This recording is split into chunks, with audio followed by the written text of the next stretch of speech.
One of the biggest decisions a real estate agent makes, whether it's the beginning of your career or maybe you're averaging 40, 50 transactions, is which brokerage do you hang your license at? The decision can have a monumental impact on how successful you are based on their training, their support, and the guidance that they provide. This episode is episode 11 of the How to Real Estate podcast, and we're talking about how to choose the right brokerage for you. Welcome back to the How to Real Estate podcast. We are your hosts. I'm Kyle Lindsay, and this is Jeremy Smith.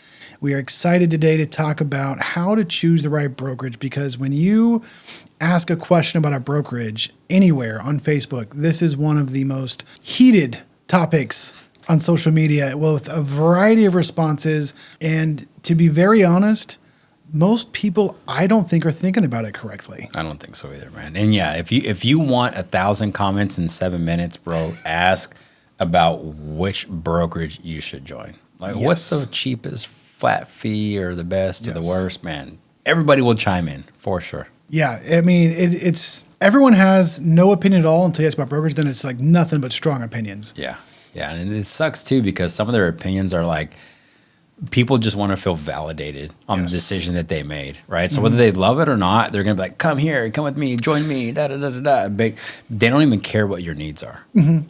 Just flat out, my brokerage is the best. Well, for all situations, really? Right. Like, you got to take a lot of things into consideration and know not all brokers, one, are good. Mm-hmm. And certainly, it's really specific to your situation. Like a brand new agent and a seasoned agent, they're going to have different needs. Yes. So they're going to need different brokerages. So I guess let's help out the brand new folks first, and then let's talk to the folks that are more experienced and have leveled up Yes. in their career. Because I think that a lot of folks, like, I would imagine if you have been in the business for a while, you kind of know what your needs are, right? Mm-hmm. You know what you do need, you know what you don't need, you know what you tap into, what resources from your current brokerage you're tapping into. But as a brand new agent, man, there's so many choices. It's like looking at a menu when you're starving and there's 30 different combos on there. You're like, oh man, I don't know what sushi roll to choose here.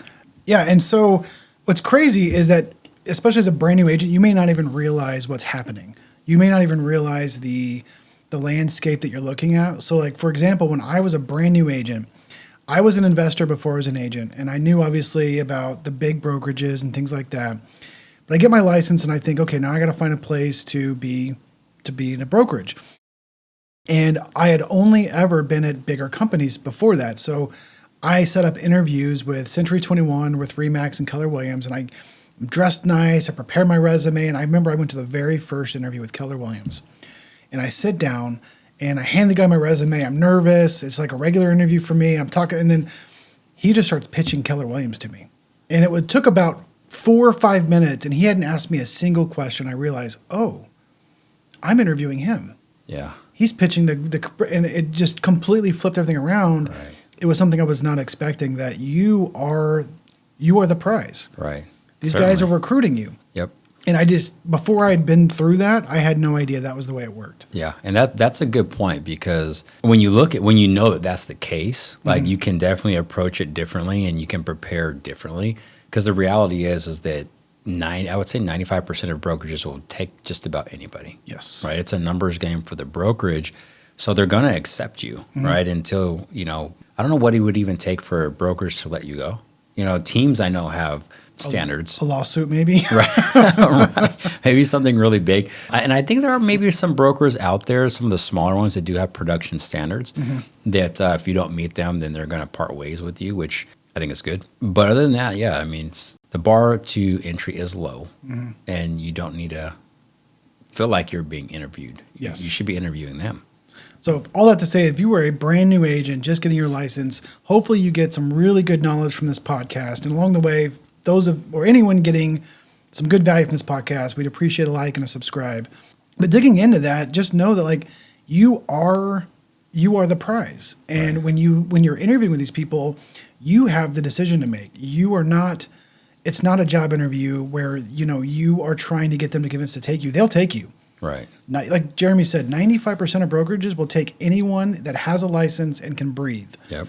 And that's it. So if that's all you're looking for, this will be a very easy process for you, because anyone will take you.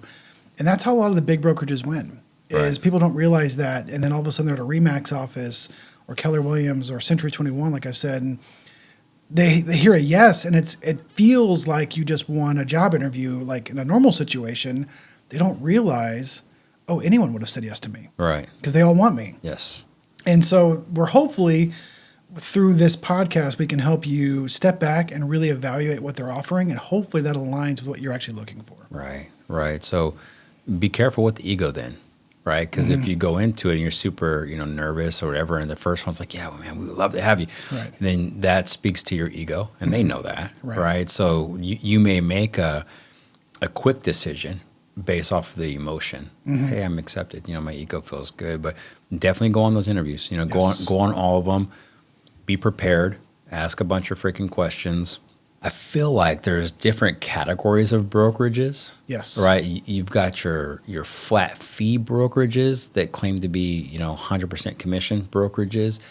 You've got your more well-known name brand franchise brokerages, and is there anything else? I think those are pretty much the main two categories. Those really are the main two, is percentage-based commission, like capped brokerages or whatever, big franchise like you're talking about, no, 100% commission, which, I have a real problem with that marketing term, which is that's all it is, because they do take percentage. They take some of your commission, but it might be a flat fee, whatever. Man, I'm trying to think, I don't feel like there's any other models. Smaller boutique brokerages, but normally those are all flat fee at this point. So, Yeah, and I think it's important to remember, like you said, with the marketing of 100% commission brokerages, that's really virtually impossible because there's no way a brokerage can operate without income. Right. They've got to have revenue. So if the main deciding factor on which brokerage you go to is the one that's going to take the least amount of money from your commission, it's a smart way to look at it in a sense, because it kind of shows that you're being financially responsible, right? But there's downside to that too, right? Because if you have a brokerage that's just not making money, then they're not going to be able to really support you either. Right. They're going to probably drop the ball on a lot of training and support and opportunity, out there. So let's just dive right into that. Let's just talk right about the flat fee. Right? Okay. What are some of the examples that you're familiar with of flat fee brokerages, and what are some of the benefits, that a new agent who hasn't joined a brokerage yet should be considering? I have experience with flat fee brokerage. My very first brokerage was a small boutique flat fee brokerage, and it was geared towards investors, which I thought lined perfectly with what I was doing, because I wanted to get my license to invest in real estate. Talk about that journey later in a different podcast. But at this point, I didn't realize how expensive it was to be a real estate agent. And I thought, as investor mindset, spend as little as possible, get into the business. Well, after I'd been in the business for a couple months and realizing, oh man, I got these MLS fees, these association fees, Supra fees, and just all this money's coming out of my pocket. I did the math. I was like, man, I need to close 3 transactions just to break even. Yeah. Because at the time, prices were a lot lower than they are now these days. Back when Jesus was a baby? Yeah, exactly. Yeah, back when we were faxing the MLS sheets. No, I haven't been an agent that long, but yeah. Thomas Guide. So I got this brokerage. Well, I was one of 2 agents. Both of us were brand new, so we weren't even doing any transactions. So this current broker didn't even have any flat fees to collect off any of our commissions. She wasn't charging us a monthly fee, which I thought was great. Yeah. She was making 0 income from the 2 agents that she had recruited. So guess what? She was working 90 hours a week as an agent, and then so fast forward a couple months, I get my first client, and I have questions, of course, because you don't know what you don't know until you need to know it. Certainly. And I started asking her questions, and no support. Yeah. I still think to this day she was a fantastic agent, good person. She meant well. She just didn't have time. Right. And so here in Texas, we have access to a lawyer hotline through our Texas Real Estate Commission fees, and I wore that thing out. Nice. They kept telling me, like, hey, I can't give you advice on this or that. And I was like, yeah, but hypothetically, if I'm filling out this form legally, how would you do it? And I just made them tell me. And anyway, so I worked through it, but man, I realized that if I would have definitely have paid her more to have gotten support in a way that I could actually take care of my clients better. Yeah. So the flat fee can really result in less support, right? Especially if it's a smaller, like real boutique, like you're talking about, right? There's some bigger flat fee brokerages. Like one that comes to mind that we almost joined is JPAR, right? It's a good brokerage, right? So is it good for a brand new agent? Well, it's not for me to decide, but there are limitations, right? And so there's so much to consider, and I think the support aspect, for a brand new agent, like that is invaluable. You have to have support. You've got to have mentorship. You've got to have training. You've got to have guidance. You've got to have people that are really there for you, that you're not having to track down.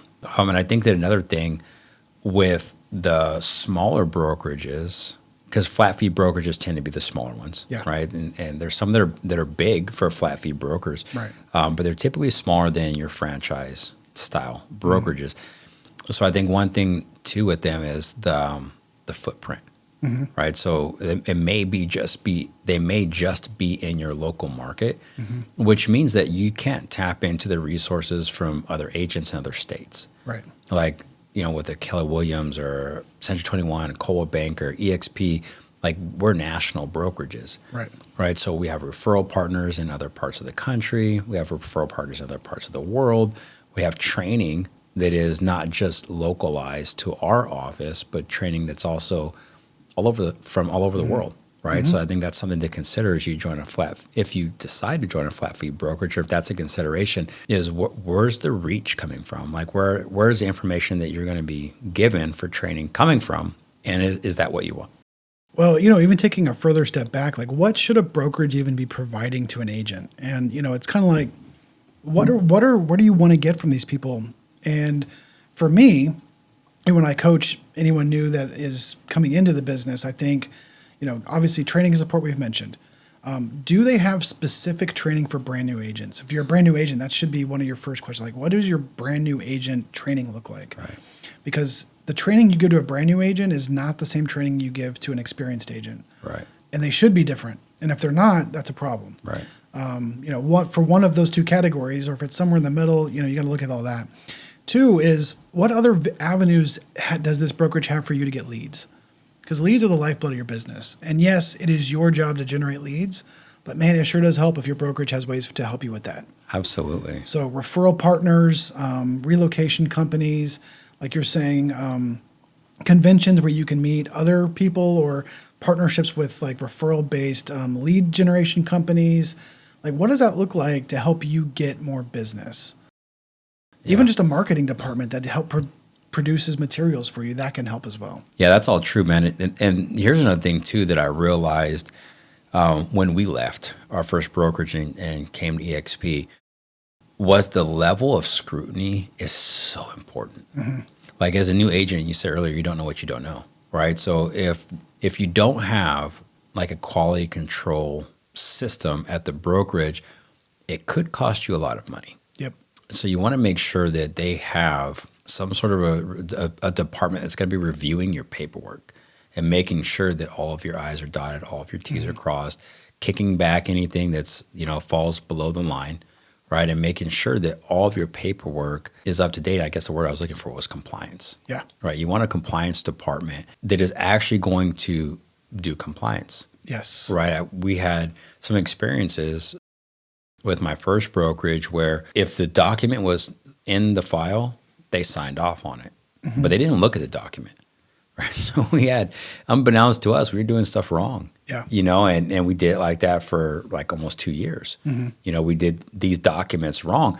So had something happen and we ended up in court and we had all these documents done incorrectly, man, that exposed us to financial risk and maybe even our license. Yeah. Right. So as you're new and you're looking for a place to hang your license, training is important, mentorship's important, leads, support, but also knowing that they've got your back, right? And they're going to, I guess you can lump it into training, but I think it's more than that, because training is like how you fill out the form and compliance is making sure you're doing it right. Right.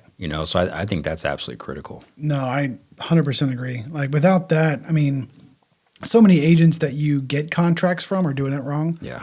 I can't tell you how often we have a listing and I get an offer from a buyer's agent. I look them up. They've barely done any transactions, and the contract is completely wrong. Yeah. It just things are all over the place. You have to work with them on how to get it, filled out correctly.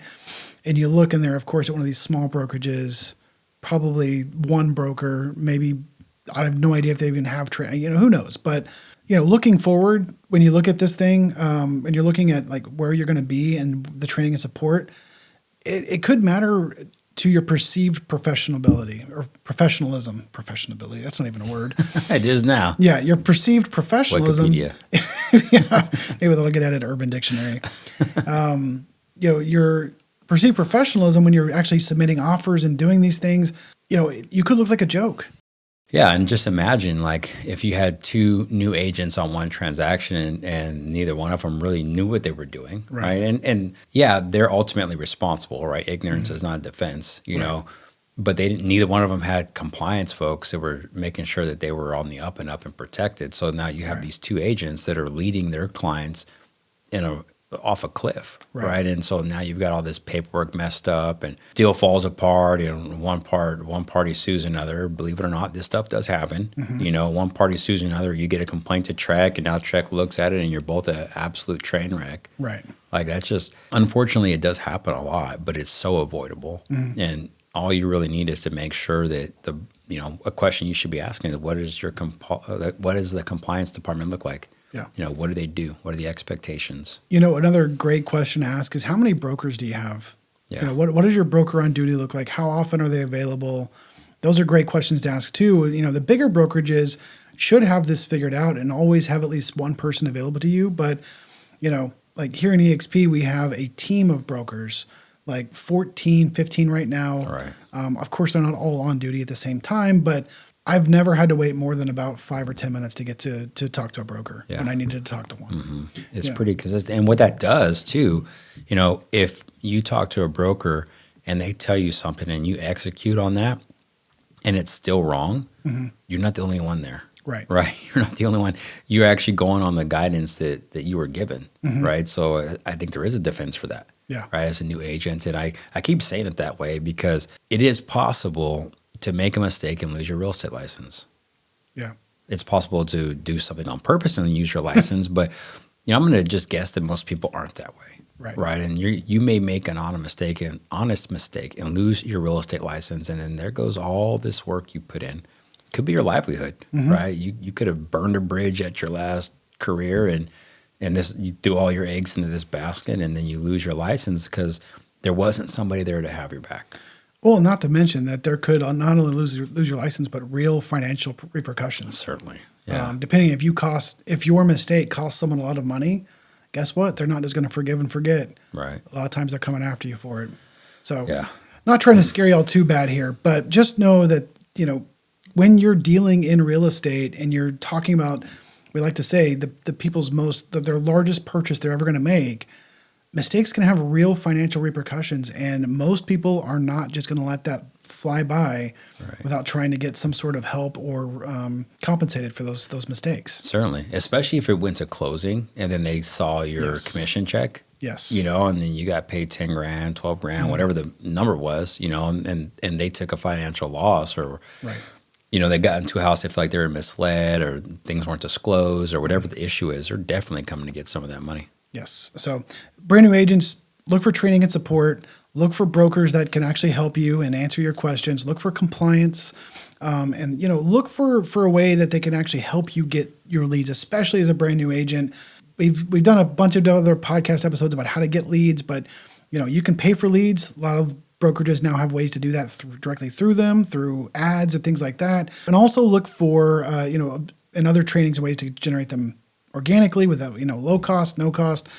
The other thing you really want to look for in a brokerage is technology. Yes. Oh gosh, yeah. Especially today. Yes. Especially today. What are some of the things, if you were starting brand new, what are some of the techniques or technologies rather that would be important to you? First and foremost, I'm looking for a good quality CRM that I don't have to pay for, or a very discounted rate, because there's a lot of them out there. I mean, as a real estate agent, again, if you're brand new, you'll get used to this. You are marketed to relentlessly.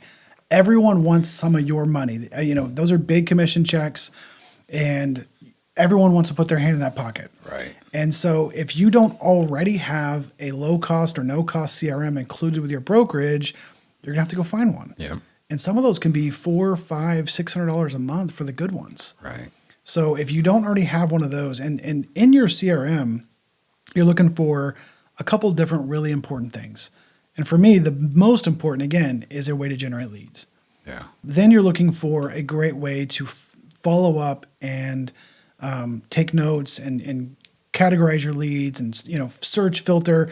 You want to make it easy on yourself to actually work your leads. Right. Because that's the name of the game, is getting your leads into your CRM and following up with them to turn them into clients. Yeah, absolutely. That's a good one. That's really good one. And I would say, as far as technology goes, a way to stay connected and interact with other agents. Yes. You know, I remember being a new agent, and it was kind of like you're on an island, you know, and you're just by yourself, you know, and you're out there doing your thing. And you may go into the office if they have an office and do some training and meet an agent here and there. But for the most part, everybody's kind of like out for self. You know, there's not a lot of collaboration. And I really value being able to plug into a community of agents that are all with the same brokerage and be able to just lift each other up, you know, and help people. Like I see stuff all the time where I'm like, okay, well, I can help there. You know, this person's got a question, I can help. This person's got a challenge, or I can help.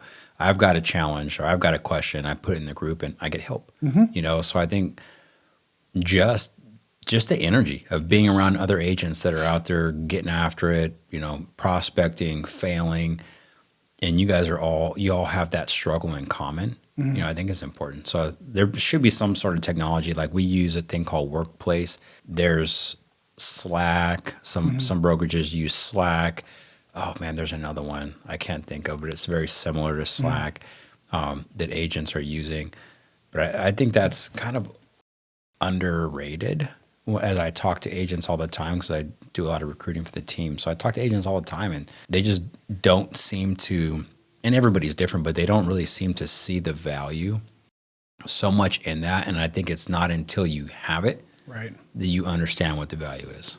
I was about to add the exact same thing. Like coming from Remax, where you have this big national franchise, but I have zero way to connect with anyone anywhere outside of my immediate brokerage. Like local brokerage, I mean, there's another Remax franchisee 10 miles away, and I have no, I mean, other than just driving over there and talking to them or pick up the phone, I have no way to get a hold of them. And then moving into EXP and having Workplace, and all of a sudden, I'm connected to 90,000 agents. Or whatever we're at, 82 or whatever we're at the moment. You know, a great example of this is 2 years ago, my brother was moving from Colorado to Oklahoma. And of course, I'm not licensed in either of those states, but I got into Workplace with EXP, and I found the broker in Colorado, asked for a referral to a great agent near him, got him connected to an agent, did the same thing in Oklahoma, found him and it took me a total of maybe 45 minutes and I was just chatting with him. And I was immediately connected to the brokers in both states. They recommended people. I connected to those people, and I had him set up with interviews within 45 minutes. It's a game changer. It really is. Yeah. I had a jinx. I had a I had a experience last week where one of the agents on the team had made me aware of a program that EXP is launching, and kind of educated me on it. I've been following it for a little bit, and I messaged the person that's like the head of this thing on Workplace and said, I just had a question, you know, and it was like 7:00 at night, I think. And then all of a sudden my phone's ringing with this sound that I hadn't experienced before. And the lady was actually calling me. She just like FaceTimed me on Workplace. You know, we sat on there for 15 minutes. My questions were answered. My application was approved. Like it moved very quickly. Right. And I think that's such a big benefit. And you guys, we're not plugging EXP, so don't get that wrong. Of course, we love the brokerage, and we think it is the best one out there. But it doesn't have to. It may not be fit for you. Right. But wherever you go, find a place that you can plug in and have a community with other agents that are going through and experiencing the same stuff that you are. Yeah, just because we are with EXP, hopefully this is more of a framework to help you make a decision. Right. If EXP is that right decision, great. But we have great respect for a lot of other agents and other brokerages. Whatever's the right one for you is the right one for you. And, you know, I'm more concerned with you making a decision for you than choosing EXP. Absolutely. So with that being said, choose EXP. No, I'm kidding. With that being said, so we've been through a lot of stuff with the new agents. Now, in new agents, if we have not covered something you have questions about or something you want to dig in deeper, hit us up in the comments, send us a message of some sort. Love to discuss that with you and walk you through some other things you might be thinking about or some other questions that might be great to ask. Hit us up.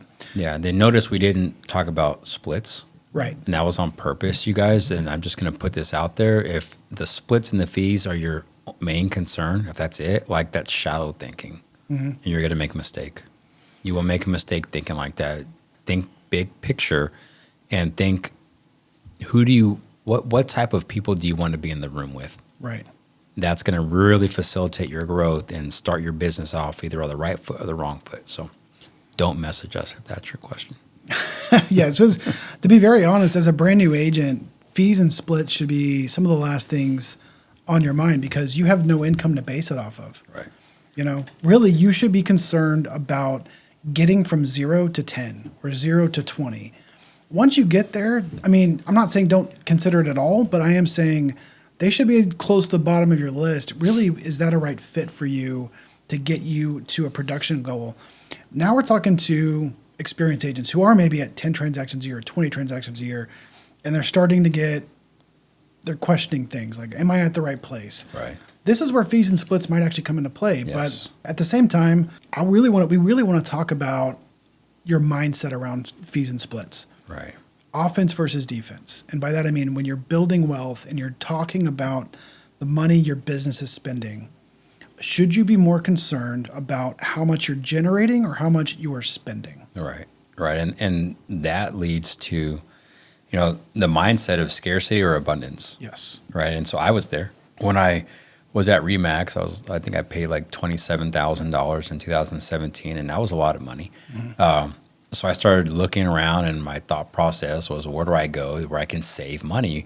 And then I realized that really that process was led by fear, right? Because maybe I'm scared that I won't be able to replicate that year again. Yeah. Right. So I'm like, okay, well, next year may not be the same. So where can I go and save money? And when I realized that was coming from a place of fear, I challenged myself to think differently and say, well, okay, well, where can I go where I'm going to actually make the most amount of money? Completely different answer. Right. Right. I had an answer for the first one, and I almost inked the paperwork to do it. And they offered us the world. Yeah. We'll give you an office. We'll do this for you, do that for you. All the things were great. And it's a great brokerage. But when I looked at it from the different perspective and said, where can I go to make more money, which I think is the more financially responsible perspective, that first answer that I had was no longer even close to being the right answer, and we made a different decision. And it requires a little bit of faith. Yeah. Right? A little bit of faith. You guys, you're an experienced agent. You've had some success. Hopefully you're not so egotistical that you're like, hey, this is the only brokerage for me. Right. Right? Because now you're just trying to justify the choice you made a few years ago, which may have been the right choice at that time. Right. Right. But now you have to continuously reevaluate. And I do this every year. Like, hey, I'm going to reevaluate. I'm going to listen to the recruiting pitch from brokerages like Real and LPT and JPAR still trying to recruit me. And like, okay, cool. Let me listen. I will hear you out. Right. Right. Because if I don't, I'm being foolish. Yeah. So it just never works out to where they can match what I have now. I don't think that will ever be the case. And if it is, then I have to entertain it. Yeah. Right. Because if I'm being financially responsible with my business, as a businessman, I have to. So when you're an experienced agent, you've got to put the silliness aside. And I know right now, and it's been this way for a while, there's like brokerage wars, right? Like, Yeah. This brokerage hates that brokerage, right? And why? Like, none of us own the brokerage. Yeah, who cares? Right, yeah. I mean, I don't care about what brokerage you're at. Like, we're all agents. We're all in this thing together. If Gary Keller and Glenn Sanford want to duke it out in court, like I just don't care. I don't either. Either. It's not my business. Right. All right. My business is my business. Does this affect me? Move on. Right. Exactly. So there's no reason for animosity. It's not the Crips and the Bloods. Right. We're all in business. We're all adults. So evaluate your business. And we've seen agents leave EXP and go otherwise, go elsewhere. And that was in their best interest at that time. Yeah. That's what, there was another model that aligned with their business better. Cool. It has nothing to do with this brokerage better than that brokerage. Is what is your situation and what's most important to you? Not everybody wants to make a ton of money. Right. Some people want to be comfortable. Some people don't want to plan for retirement. Maybe that's not on their mind, or maybe they don't need to. Maybe they've got a spouse that's got that taken care of. They don't feel like they need to do that. Or they've got growth potential where they're at. Everyone's situation is going to be different, but I think if you're being responsible as a business person, you have to look at all of the options out there for you and put aside the childish broker war stuff. Oh, 100%. And, it's funny because, you ask this question a lot, hey, do you have an open mind? And like 99% like, well, of course I have an open mind. Excellent. And then you're like, well, let's talk about your broker's decision. Nope. Yep. Conversation done. Close mine. Yeah. And so, when me and Jeremy think about things a little bit differently, but we really kind of come to the same conclusion here is I go straight to the math. When I was making a decision of where I wanted to go, like I always do, I created a spreadsheet. Yep. And no surprise there. And I played some different scenarios out, like if I only do 10 transactions a year, what does that look like money-wise? So if I do 20, 30, 40, 50. And what's interesting is that once I got over the cap, all the brokerages looked extremely similar. Yeah. We're talking within like thousands of dollars. And that sounds like a lot, but if let's say you're generating 50 transactions a year, which that's, if you're an independent agent, you're not on a team, that could be somewhere around $400,000 to $500,000 in GCIDU. Right. And so if you're talking about $500,000 and you're only looking at a difference of $1,000 to $5,000 in brokerages, it's nothing. Yeah. And so it really became a lot less about the money because when you really do the math all the way out, it gets very, very similar as far as it goes until you start looking at other incentives. So like, for example, a lot of your franchises, you might want to check it if you're one of these franchises, those franchise fees never go away. And when I plug that back in, all of a sudden that made a difference of not a couple thousand of like maybe $10,000 to $15,000 to $20,000. Right. Now it gets more significant. And then you start really playing with those numbers. And so once you become an experienced agent, I'm talking to people who have been in the business at least 1 year, hopefully somewhere, 2 to 5 years, and you know yourself. Yeah. You know your work ethic, you know what you want to do, and you know where you want to go. And if you were, like Jeremy said, if you're content at 5 to 10 transactions a year, because maybe, your spouse pays most of the bills, this is more of a side hustle for you, some extra income, maybe one of these low-fee brokerages are just right for you. Because if you're under 10 or 10 transactions a year or right around there, they're going to save you a lot of money. Yeah. And if you have no ambition to ever get higher than that, don't go somewhere where they're going to charge you a percentage and they have a cap because you're never going to hit that cap. Right. And those brokerages never really make any sense financially until you hit that cap. Exactly. So, I'm not saying don't go there if you're not as a brand new agent just because of that, but I'm just saying like know where you want to go. Right. So if your goal is to do this full time and be a top producer, maybe some of these big franchises are where you want to be, maybe they're not, because even the 100% commission, like flat fee brokerages, when you get out to 30, 40 transactions, they look exactly the same money-wise almost as these other ones. And if you guys ever want to get down and, send me a message, I will jump on a Zoom with you and show you the spreadsheet and show you the math. I mean, it's crazy how it works out. Yeah. And so we both, again, we're not plugging EXP here, but we both chose EXP because when you got to that level, you get your cap back. Yep.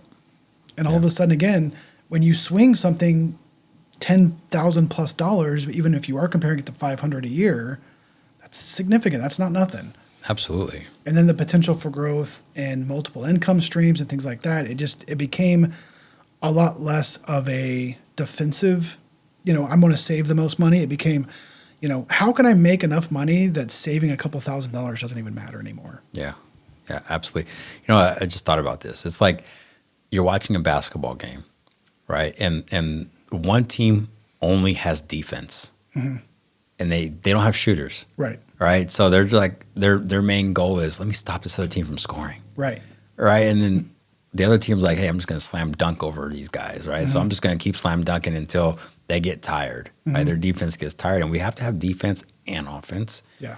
If you want to go out there and really make what your potential is. And I think that most real estate agents are, we've got an entrepreneurial mindset, for most of us, and like you mentioned earlier, everybody makes decisions differently. And I think there's like the very analytical folks, who like the numbers are their driving factors, like for you. And then there's folks that are like, just give it a shot, like screw it. And I'm not saying that's right, but that's more me. Like, I do some research, like I take my time, I obsess on things actually as I'm learning about them, but there comes a point where I'm just like, screw it.